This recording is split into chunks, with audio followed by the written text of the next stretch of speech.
Another week. Now, I've been speaking to many people in January that have started some amazing new trends, some new habit building, and it got me thinking. I was on the train last week back from London. Awesome day out with some great entrepreneurs. And I wrote a little post regarding the top 10 things or 10 things that you could actually implement to help you with your health right now. Because I spoke to so many people on that day. There was probably, we met South Bank, there was probably about 20 people, and we're all going on different topics. But something was very apparent that there's been a lot of new things that people have been trying.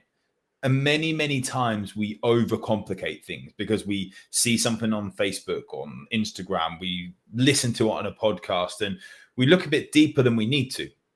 So here are 10 things that are going to help you with your health that you can implement pretty much immediately. If you have any comments or you have any questions or anything like that, go into the chat, hit the comment, and it'll pop up and I'll be able to answer that as I go through.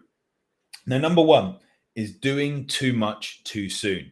We see this a lot. And in fact, I just had a client I spoke to about it where she was playing catch up. And I said, just follow the plan. Don't worry about playing catch up or anything like that. But a lot of the times, like, you go for a run.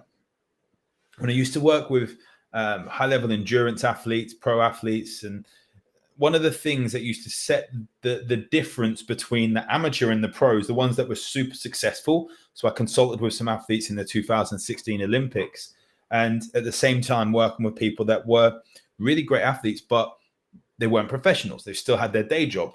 And one of the things that really was a differentiator between them was that the amateurs were building up too soon.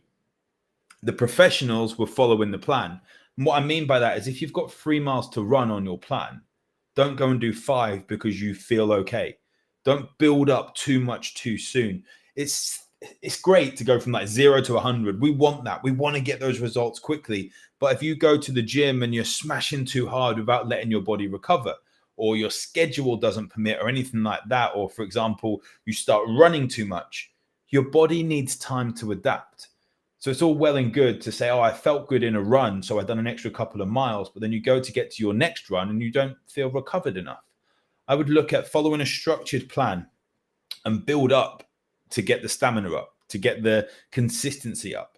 Start with going to the gym a couple of times a week, then add a third session in. Start with just going for a couple of runs a week, then add a third one in. Start working your way towards where you want to be with your goal over a period of time. Don't go all in, because where do you go from there? Build up a little bit, see your body adapt, and then move on from there. The second one is going too low on calories. This follows on from the first one, doing too much too soon, going far too low on calories when we really don't need to. It's great that we think we need to eat less than we actually consume, or we need to eat less than we burn, because that's going to make us lose weight. Yes, in theory, that is absolutely true. I've got a post coming this week where I talk a little deeper about the stresses that eating less causes. And without realizing, we end up falling off plan. We end up drinking more. We end up not sleeping as well. We end up then technically eating more calories as a result. But going far too low on calories because we think that this is going to lead to bigger weight loss usually causes more stress, which means we don't have as much energy, which means we don't put in as good exercise sessions, and also means we have more fatigued and we tire more and then have more potential to fall off plan and to reach for that glass of wine, that beer, that packet of biscuits, or whatever it is. So going too low on calories. Slowly lower the calories if you need to. Stop following a named diet as number 3. And what I mean by this is don't just go ketogenic. Don't just go vegan. Veganuary is very, very popular. And the same as dry January. If you have to follow a diet just because the masses are doing it, maybe doing it for wrong reasons, in my opinion. Same with keto, with vegan, with going fasting. That's another big one. Then we have the paleo diet, Mediterranean diet, so many different diets, carnivore diet. Find out what you actually like from a diet. How is that going to work with you and your schedule? How is that going to help you with your needs? If you want to go vegan or you want to go plant-based, again, Don't do too much too soon. Ease yourself into it. The same with ketogenic. The same if you want to go the other way and go carnivore. Ease yourself into it one day at a time and gradually move over and just take some of the things. Maybe you do need to get your protein levels up. So the carnivore diet would be great for that, but you don't want to eat as much meat. Maybe you want to eat more vegetables. So the plant-based vegan diet or something like that would be very, very good for it. But you don't want to cut out all meat. Maybe drop your meat down, increase your vegetables. If it's ketogenic and you like having carbohydrates, maybe you just have carbohydrates around where you're most active. Find what's going to work for you as an individual and then adapt it as your body changes. Calories, movement, stress levels, and you'll find you get much, much better results rather than having to stick to a 100% plan and then falling off and then starting again Monday and the following Monday and the following Monday and so on. Number 4 is taking too many supplements. Something I see so much is that people, especially this time of year, we have loads of meal replacement shakes coming around, which are very low calorie. Great if you've got not necessarily great when they've got loads of additives in, but great if you've got a very busy schedule and that's all you can get in. Most of my clients will have a protein shake. Then we look at multivitamins. If we go deeper into the functional side of things, most of them will have hydration drops. And there are quite a few supplements which could be very good for you. Vitamin D, some magnesium, a good B vitamin, a good multivitamin, hydration drops. They're good things. But just basing your diet around supplements and trying to cut out food and add in supplements as a result is kind of setting yourself up to failure. Supplements are just that, to supplement a healthy diet, to supplement your nutrition. They're not called replacements, they're called supplements. Oh, actually, meal replacements are called replacements. Yeah, they're called replacements, but they're still a supplement. You know what I mean? Number 5 is not focusing on a good routine. And this is easier said than done, even for myself, where we get up at a similar time. We sleep at a similar time. We eat our meals at a similar time. Not regimented as like in a militant way, but very similar times, both during the week and at the weekend. If not, we end up getting our body into a kind of jet-lagged state. It's tempting to be waking at 6 o'clock every morning and then Saturday you wake up at like 9 because you want that lie-in. I absolutely get it. But your body doesn't respect that. So maybe wake a little bit earlier or sleep a little bit earlier. That routine is going to help you so much with the way your body digests, with cravings, with moods, with loads of different things. And most of all, with your health, with weight loss, with improving your muscle tone, all these different things is going to help you. Number 6, things that are going to help you. Well, one of the mistakes even is not getting accountable. Get yourself accountable. That may not be with a health coach like myself, functional medicine or nutrition therapist. It might just be that you talk about it. You speak about the things on Facebook and you've got a good following. One of my clients, she put out a post. If you see it, she tagged me in it. Helen put it out last week talking about how she's going to get her steps in. She's got an event on Thursday. We spoke about it. She's accountable to me for it. She's tracking everything. She's getting her movement in. But that extra accountability by going on Facebook and actually saying she's going to get this amount of steps in over the next 7 days, little bit of movement in there helps to get you just what's the word? The word's accountable, but it helps to get you committed to that actual result. So get yourself accountable. If you need help with that on finding the plan which is specific for you, then drop me a message. Number 7 is not eating enough protein. And it sounds kind of played out. People look at protein as just a muscle builder.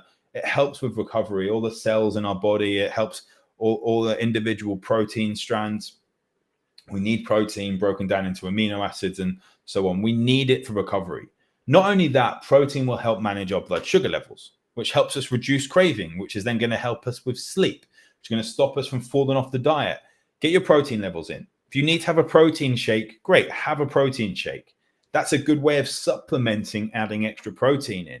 If you don't want to eat another chicken breast or have another meal or anything like that, but base your meals around a little bit of protein, whether it's a chicken breast, a bit of steak, some ground beef or mince, whatever you want to call it, depending on where you are in the world.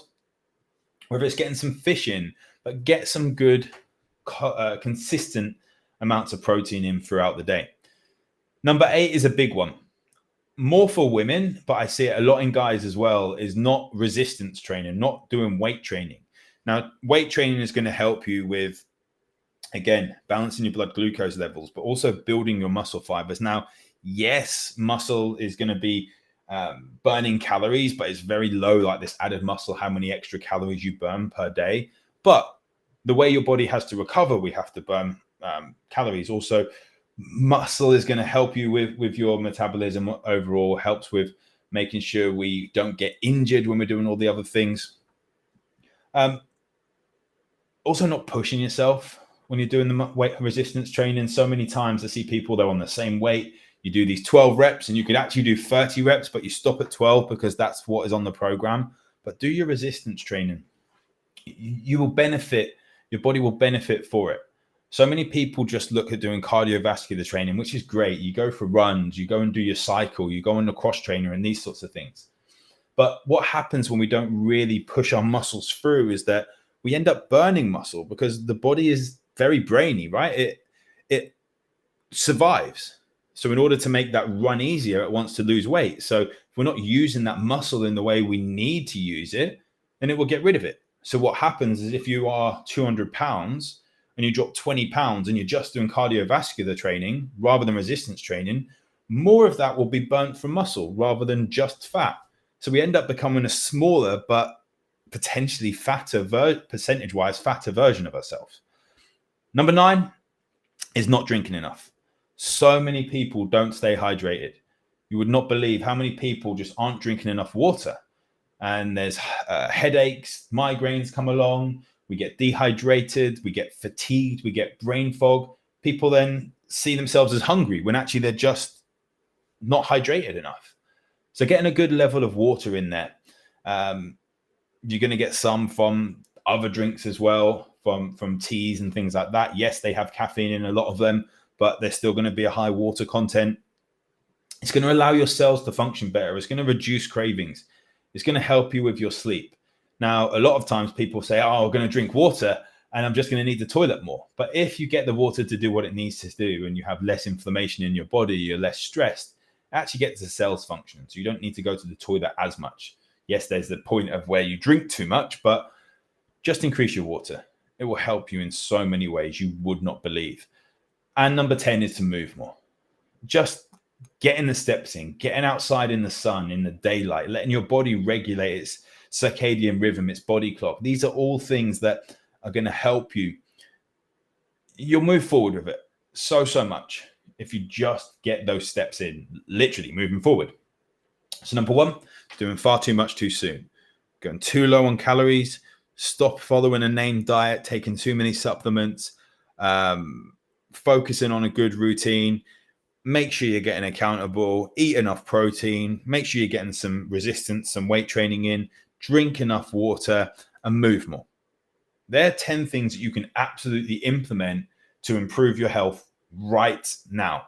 Now, if you need some extra help with that, if you want to talk about my full health screening for £99, where we dive into your gut health, if you've got random bloatedness or sluggishness or just brain health where you've got brain fog or your memory is not as good as it could be, you get cold hands and feet, you're waking through the night, genetics and adrenal function, drop me a message and we can get you signed up for that. But if you want to talk further about one-to-one coaching, once again, drop me a message and we can get on a call and discuss what is the best option for you. But I hope that's been helpful and I thank you for watching that